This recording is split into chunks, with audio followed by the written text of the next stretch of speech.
la Argentina la inflación se ha vuelto un fenómeno, la inflación alta y persistente se ha vuelto un problema casi inexorable.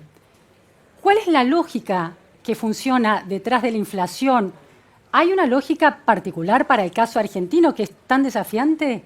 ¿Cómo erradicar la inflación? ¿Cómo lo han hecho otros países? ¿Lo puede hacer la Argentina? Bueno, de esas preguntas fundamentales para la Argentina vamos a hablar hoy con quizás la mayor autoridad en temas macroeconómicos vinculados con la inflación, con la historia económica de la inflación y la teoría económica que está detrás en el mundo. Un economista, un macroeconomista que según sus colegas, muchos de sus colegas, revolucionó el modo de hacer macroeconomía y de pensar la macroeconomía ya en la década del 70. Me refiero a nada más y nada menos que al Premio Nobel de Economía Thomas Sargent. Acaba de llegar a la Argentina, estuvo en la Argentina reunido con el presidente Javier Milei y también con el ministro de Economía, Luis Caputo. Thomas, it is a pleasure, it's really an honor to having you here en la repregunta. Thank you. It's nice being here. Well, Thomas es doctor en Economía por la Universidad de Harvard, da clases e investiga en la Universidad de Nueva York, y en este momento ha dado clases en las más prestigiosas universidades de Estados Unidos, desde la Universidad de Chicago, la Universidad de Stanford, entre otras, y es autor de más de 250 papers, más de 12 libros, todos vinculados con estas cuestiones. Así que, bueno, manos a la obra, vamos a tratar de entender un poco qué nos está pasando. Tom, there is a huge interest today, globally speaking, in the Argentina case. Media all over the world, political leaders, businessmen are watching Argentina. You also arrived to Buenos Aires attracted for this kind of experiment, laboratory that Argentina has become in regarding to inflation. So my question is, you have studied the historical process and the many historical cases of inflation and the process of stabilization around the globe. What makes the Argentina case so different? Is the Argentinian case really a very exceptional one? President Javier Milei usually insists on this idea that Argentina is facing a very unique process. Well, your question is the Argentina situation and experience different? I'd say no. Mm-hmm. And I don't want to disagree with anything. Actually, if you look at how big inflation started and how they stopped, across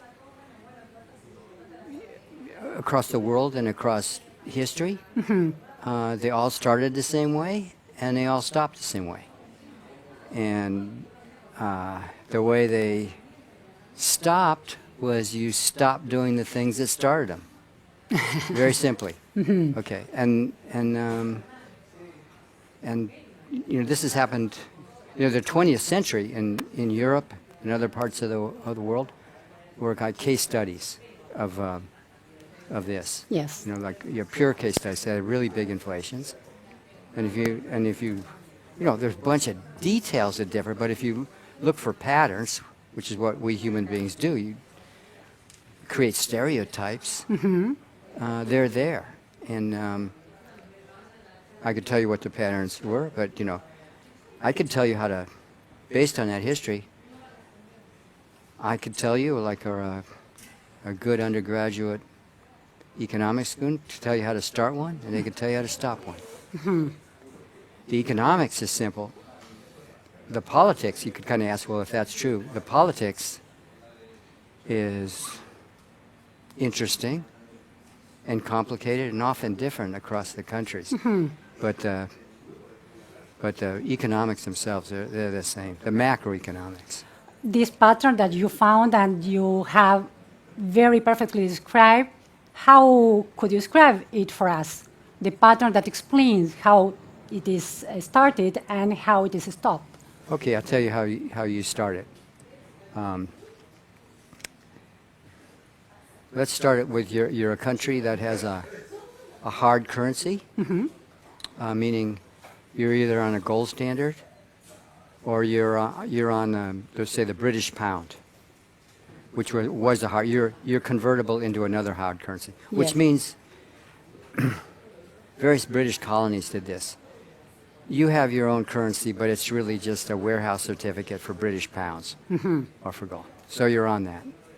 And you basically have the same inflation rate that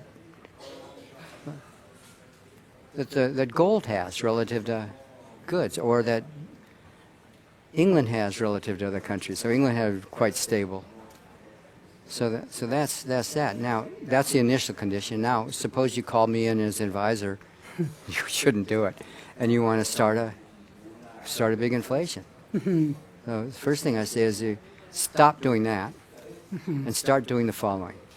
First thing is you start running government deficits, and you start printing money, your own money, as could have your picture, my picture on it, president's picture, which various politicians have done. And it says, "In God we trust," instead of "backed by gold," or "God we trust," and then which is kind of taking God's name in vain, but that's another thing. And we start printing it, and what do we do with it? The government uses it to buy stuff. And what happens is the price level starts rising. And the rate at which prices rise, that's the inflation rate. And what it amounts to, economics, the inflation is a tax on the people who are holding that money. Yeah. Okay. And the higher that tax gets, a lot of people try to evade it. Now, rich people can kind of evade it. They can have, fancy banking accounts that hold minimal, but poor people can't.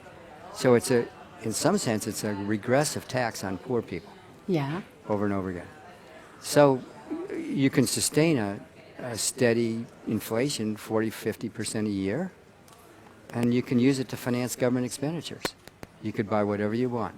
You can have transfer payments. You can have defense goods. It's delusional in some way. It's what? Delusional. You are living a kind of fiction because you are printing money. No, it's real. Okay. No, it's real. Uh-huh. It's real. The reason the currency's valuable is because people need it to make transactions. Yes. It's useful. Yes. And but when there is a gets process less of useful. printing money, it turns into a dilution of value of the money. No, it's real. No. That's a great question. To me. It's not an illusion. It's real. It's a real way to raise resources. Uh-huh. An example would be, so when did many countries starting doing this? To finance wars. Okay, if you kind of ask, we'll go back in one of the first in the West, one of the first big inflations was during the French Revolution. Yeah. And it was during the third year of the Revolution when France got in war with basically all the old powers of Europe, and they started losing the war. And what they did is they started printing money, and it was not an illusion. They used it to purchase defense goods, pay soldiers, and it helped them win the war. So it was not an illusion. And prices rose a lot. Yes. When they started winning the war, they did all sorts of things to force you and me to hold money. An example, the French crappy money. And essentially, what did they do? Because we could have used gold or silver. If we got caught using gold or silver, we got guillotined. Some of the guys who got guillotined. They did various things to force us to hold this currency, to make it even better to tax. Okay. And they were very successful. It's a great experiment. Okay, so then what happened was they had a big inflation. Yes. And then, so somebody knew how to stop it. Do you know what his name was? No. Napoleon Bonaparte. Uh-huh. Stopped doing that. Started running a balanced budget. Didn't Just print money. political will. Political will. It wasn't a democracy. It was the will of Napoleon, and he knew this arithmetic. Yes. That's the first one. So he stopped doing what started, Yes. not printing money. They went back to using gold coins, And he financed his wars in other ways. Yes. Not very nice ways. Yes. Okay. That's one. Okay, so we could go over and over again. Germany had a big inflation after World War I. Hungary had one. Yes. It's all the same story. But why are the global powerful circle, media, businessmen, politicians, and yourself, an academic, very focused on macroeconomics, very interested in Argentina? Well, you me tell you, why am I interested in it? Yeah, For the first reason, one, I have a number of wonderful friends here. But that's really the second reason. I love to fly fish. I love to fish out in the... I've gone fish in Patagonia. Yes. That's the number one reason. It's a beautiful, wonderful country. And I have Yes. friends here. It has a wonderful history. Not just because of inflation. 120 years ago, so I'm a macroeconomist, and I study not only inflation, but growth, things. Yes. And what makes a country prosperous. What? I should be ashamed to say is I don't completely understand, but I'll tell you one thing. 120 years ago, Australia was at the top of the world wealth and income distribution. Yes. It was the same level as Australia or Canada, very close to the United States. Today, it's not. Mm-hmm. All of those other three countries have surpassed it. Mm-hmm. Why? Why? That's why a lot, so if you see differences, not just an economist, a normal person would say, well, they must, is it, so I'll make a list of why it's different. Argentinians are lazy. Okay. Uh-huh. No. No, you are not. Okay. I'm saying, no. here's another one. They speak Spanish. Mm-hmm. No. Hot They weather. came from Italy. I'm making up a bunch of things. They don't have businessmen who are smart. No. They don't have workers. All those, check those off. Yes. Bad. The government adopted some policies like high tariffs, subsidies, various things that I hate to say my own country is starting to do under President Biden and Trump. Mm-hmm. Yeah. Policies that Argentina's done over time that have made it difficult for the market economy to work. Put all sorts of impediments stopping the market to work. It's a conceptual frame, the conceptual frame that has shaped the way Argentinian society. Well, it's a frame. It is a framework, and it's a whole collection of institutions that are restricting how individual actions can be coordinated. Lots of them through the government. Okay, and the bottom line is, if you're another country, you do not want to copy Argentinian institutions. They were better than Soviet institutions in a whole bunch of ways. Better than Venezuelan now. I'm just looking at, the more cluttering up of the market forces, the worse the outcomes. That's kind of the lesson, that just a raw empiricist. So economists are fascinated by that. That's what. Then here's another reason. Turns out,